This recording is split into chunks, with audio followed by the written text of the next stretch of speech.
Hey y'all, welcome to video 2. Do I have a plan? No, but that's okay. I turned off the TV so that ruckus isn't going on behind me. Got my mind right. That, if you don't understand that, that's your problem. So I had talked about, first grade to fourth grade in video 1. And I'm still not done talking about first grade to fourth grade. Like, there's so much that happened. Constant sitcom of sorts. God, my hair is a mess. Whatever. Oh, that's what happens when I move my neck too hard or too far. I get a little, and it's my nerves pinching. My nerves going down to my arms. All sorts of, anyway, that's medical experience that we'll talk about later. But for video 2, I was thinking about first grade through fourth grade and decided I'd go ahead and come to the computer because I did write down some things covering that point in time that I want to go back and kind of rehash and pick and point things out of, since I'm not going to be finishing writing and my hands aren't going to let me do that. But looking back at my life, I realized that I've lived within a lot of traumatic experiences. My adulthood, raising my own children, and even after my children left the nest, I went through some trauma. Unfortunately, living in a constant traumatic world, you end up having resentment from your most precious loved ones all the way around. That's something that we get to talk about as well. So if that relates to anybody, I understand. We all fuck up and have a sinful life living in a sinful world. We're all sinners. That's something that you need to really grasp. And video 1, I said, be kind. Video 2, my hair's driving me nuts. Video 2, I'm going to stress, again, be kind. We're all in this world doing the same thing on different paths and learning at different rates. So that's where grace and mercy and forgiveness come in. Hold toxic and negative and all of those things, have boundaries to where they don't get to you, but you need to also be kind and have grace and forgiveness in your heart and treat others with love and light. We're all living in the same world, and through repentance you're supposed to learn to strive to be better and do better, and that's the purpose, that's the point. That's why we're here. If you don't know what I'm talking about with the word, I really suggest you look into it. I hope you're able to understand it before moving on from this world into wherever you go.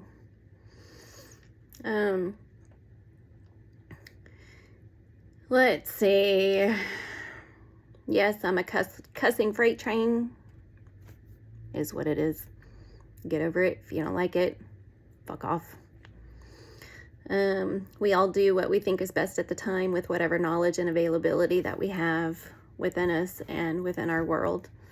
Time is an illusion. All we have is lessons and how we choose to move through them. Life's hard. We're not always given the cards that we think we should have. We don't get to pick our cards. You are not the person who picks the cards or the decision maker over what you deserve or what other people deserve. Do I think I deserve these things? No. Do I find the blessings within these things? Yes, and that's why I'm here and trying to talk about it, because there is blessings in everything that we're taught and everything that we experience. And the biggest blessing is, again, how you react and how you act and how you treat others. Anyway, what we do, we get to choose. More understanding, the better. If anybody is going to pop off, well, you should have done this, or you could have done this, or if you would have done this, this would have happened, or no. If that's you, that's not the world that I live in. Shoulda, coulda, woulda doesn't do anything for anybody. People learn and understand everything at their own time. Maybe I didn't know, but was taught this for grace for next time. Maybe that's what you're here for, to learn grace.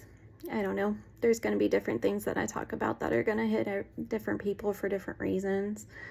Back in the day, if you didn't like what I said, I would try to cower down and be quiet to soothe others. I was taught to quiet my voice.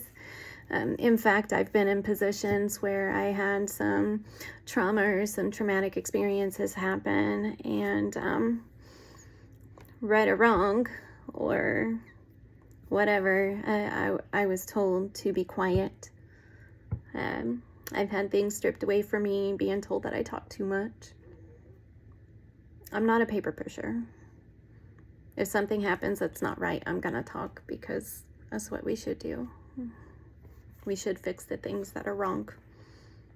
Care about other people. It's the wrong mentality to raise your children to be quiet. These days, you'll get, excuse me, there's the fucking door. Go heal or be blessed, or both.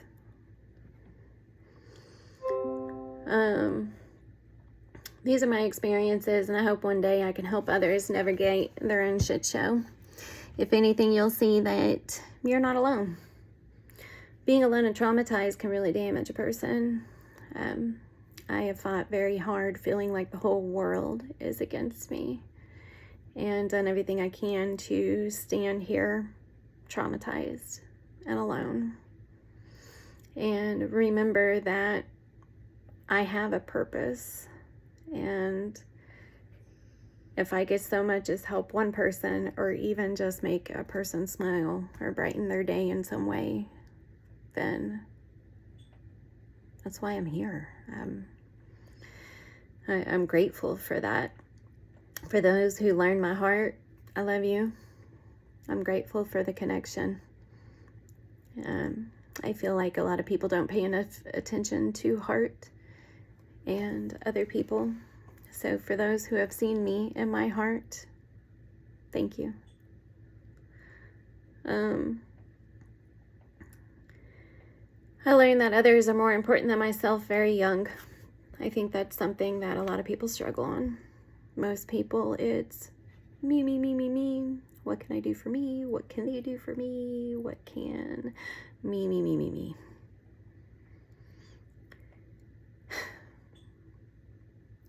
Having a servant attitude and helping others is what strengthens your heart. That's whether you believe in God or not. I mean, come on. That's logic and biblical. It's rewarding. It keeps you from your own chaos, helping others with their chaos. I've always loved the crowd. Everybody knows that knows me. You put me in front of a big giant room, I love to talk and address and help and do whatever I need. Just enjoy, teach. I've always loved to teach. But when it comes to people getting close, I'm really not that good about it. I've been haunted since youth with a trauma mind, and I feel like I am very alone in the empathy for others and love and light, grace, mercy, understanding. Negativity is a sin. So people that run around negative, I struggle. I've had a very, very negative life, been surrounded by very, very negative my whole life, and I have a choice. That's God's choice. Have I felt love? Yes. Have I felt pain? Oh yeah. Physically and emotionally, of course. I've loved. I've been married, divorced twice. I've been forced to restart many times. Lived in a nice house. I've lived in a trailer park. I have walked 5 miles to work with a broken foot and to the pantry. I have been abused. I've been choked. I've been raped. I've been cheated on. I've had a narcissistic relationship that, oh man, that's a chaotic circle of fire, let me tell you. And all for the wrong reasons, because you know that's a devil demon right there. We had to put blocks against that. I've scratched an intruder's arm when I was really young. I've been robbed. I've lived a very fight or flight lifestyle. I've conversed with police, DHS, FBI, a couple different reasons. Many lawyers for different reasons. I pro se took myself to court once and won, mind you. I've done a lot of different things. I've lived in a children's home. I've lived in a shelter. I've bounced through the family in my upbringing. Leaving home at 17, I very quickly transitioned into adulthood. Got married and had children at 18 and 20. I've had a miscarriage. I've had good careers. I've had bad careers. I've had nice pay. I've had barely making it. Now, barely making it.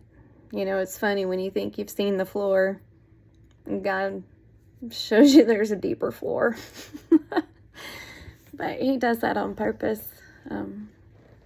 Everybody will understand that one day.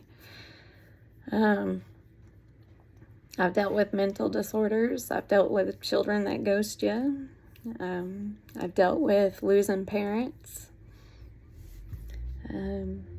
You name it, I've dealt with a pretty rough life.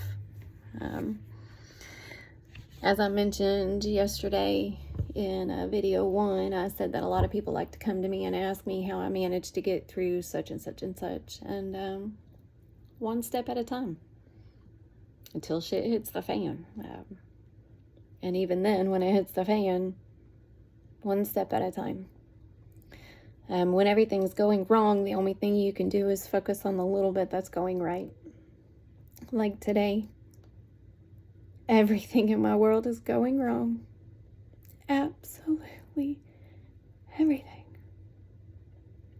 But in my heart, I have to trust that God's going to make it right. I'm holding faith. I'm breathing today. I'm here today. The sun is shining. That's the highlight of my day. I might pull a couple weeds, embrace my beautiful flowers that are coming in. Sometimes that's it. Sometimes that's all you got.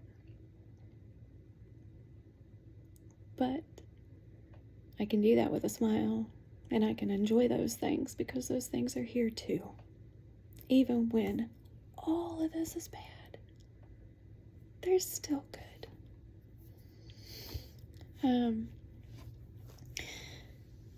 You need to stay humble, smile, remember the sunshine, remember the word.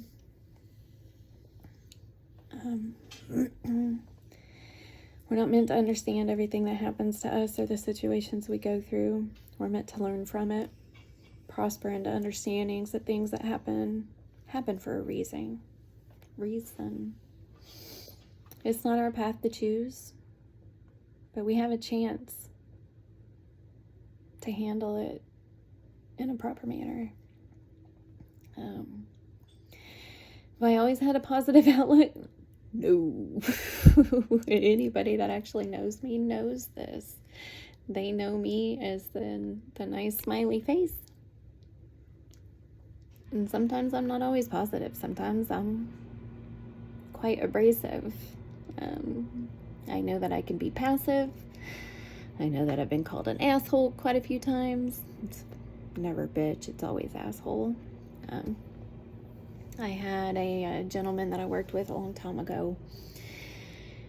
He used to write books and write poetry, and bless his soul, he's probably not around anymore. But he wrote this poem for me, and I worked with him at the college, and I worked with him at the museum, and we kept in touch for a while. But he wrote this poem. He wrote more than one, but this one was short and sweet, and he used to tell everybody that he ran into. And it's Becky, pretty and mean. The end. Am I pretty? I don't know. That's really up to you to judge, and quite frankly, I don't give a fuck. Am I mean? I'm a very sweet and understanding person.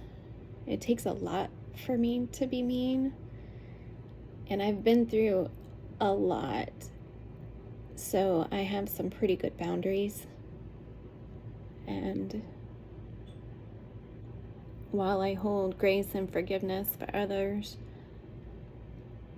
I guess sometimes I can be mean, because I'm not going to do what everybody else wants me to do, or what somebody thinks that I need or want, or because that's not how this works. So if you think I'm being mean because I'm holding a boundary, then so be it. He just wanted me to move to Africa with him and run away, and it wasn't gonna happen. He's married anyway, and like twice my age, and but anyway, pretty mean, I guess. That's fine. I have had moments where I felt suicidal, or moments of anxiety attacks, and some manic depression. I've had some hard times. I understand what those things feel like. With everything that's going on right now, I have moments where I break down. But I know that for my health and per God, I have to let it go and try to just get through today, because I'm here today, and that's what's important. Sorry, I have to move. I've been sitting in this chair like this too long, so maybe this isn't better than yesterday's spot, but anyway, let's get through this book so I don't have to sit in this chair again. I'm at 18 minutes, so we're about done with this one. Anyway, I think I'm gonna go ahead and instead of an hour, do 30 minutes, because an hour is just too much for me to sit in one spot. So anyway, I'm blessed. How am I blessed sitting in a shit show? Because I am.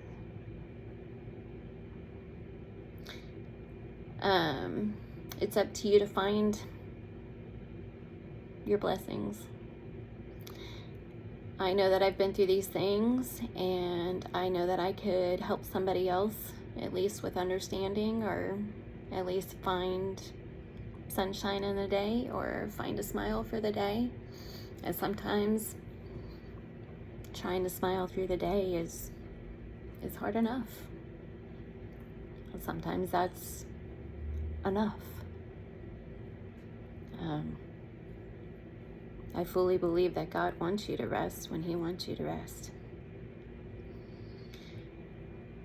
So 1st through 4th grade, I did have one best friend. Her name was Jamie. We were the bestest buds. She would either be at my house or I would be at her house. I loved her family, and she loved mine, and things were normal until they weren't normal, with everything that happened with the family fight that I mentioned in video 1. But I'm grateful. I'm grateful that I had that glimmer.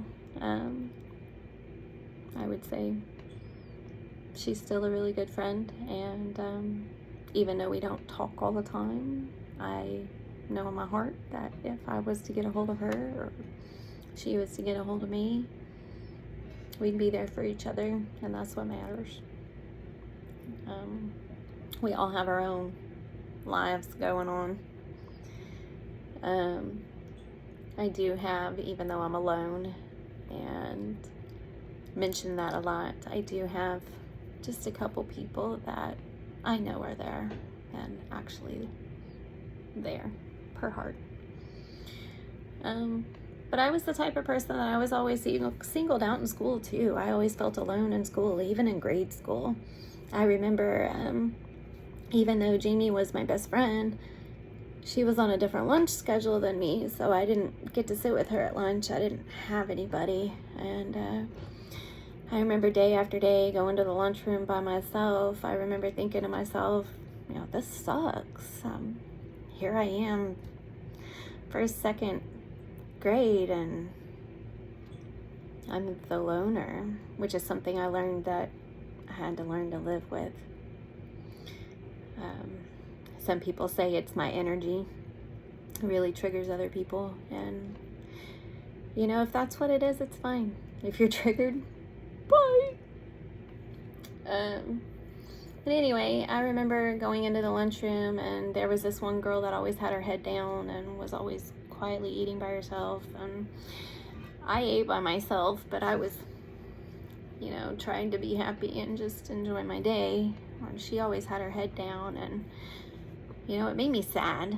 And so I got up and I would go and sit with her, and we ended up being really good friends, and we would hang out sometimes too. Sometimes it was all three of us hanging out, and we became really good friends until she moved away. But I was really grateful for that experience.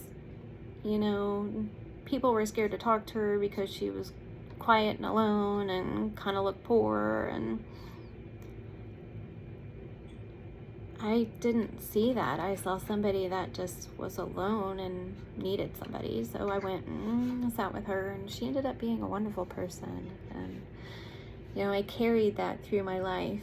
And there's been other instances. Even just a couple of years ago, I was working at a facility, and there was this one girl who would always sit by herself. But anytime I'd see her and she wasn't near anybody else, she was always so bubbly and so happy. And one day she got to work early, and she was sitting outside at the table, and she was sitting at the table where the biggest group usually sits.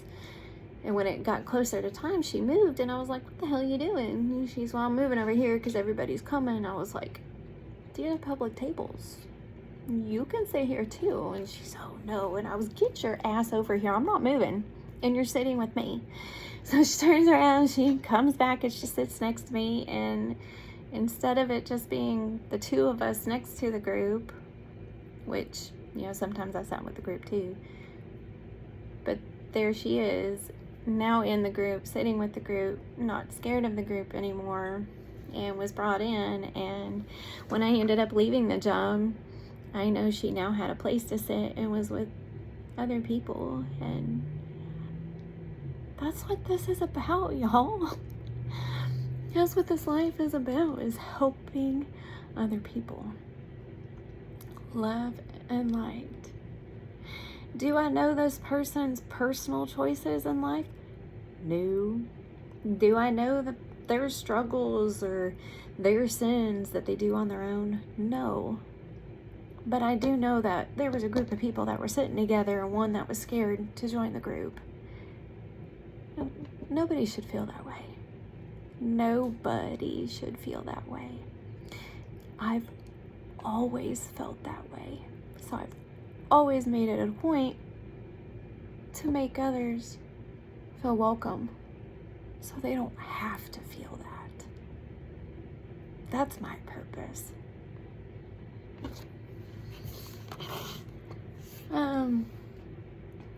Girls were always avoidant of me. I guess it's the energy or whatever, I don't know, whatever. I really don't care. But not very many girls within my life have been nice to me. They're either avoidant or start crap, and it's just stupid. Boys were usually mean to me or bark at me or just try to chase me. This went on for years and years, even as young as elementary school. Let's see.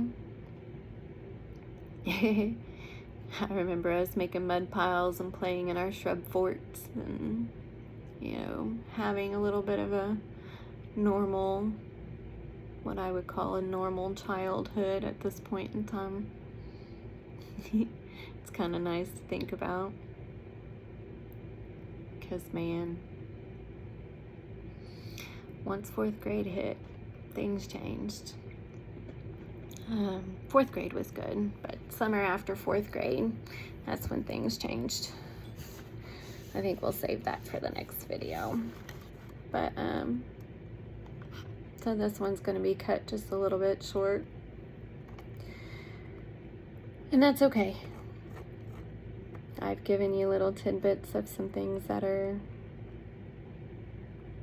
coming, and I've got all sorts of different notes on the computer of different stories and different things that have built me and led me into being who I am.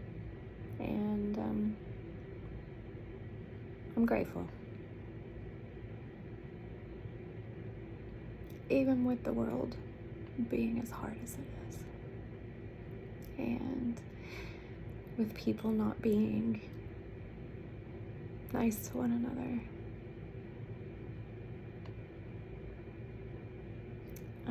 I'm grateful.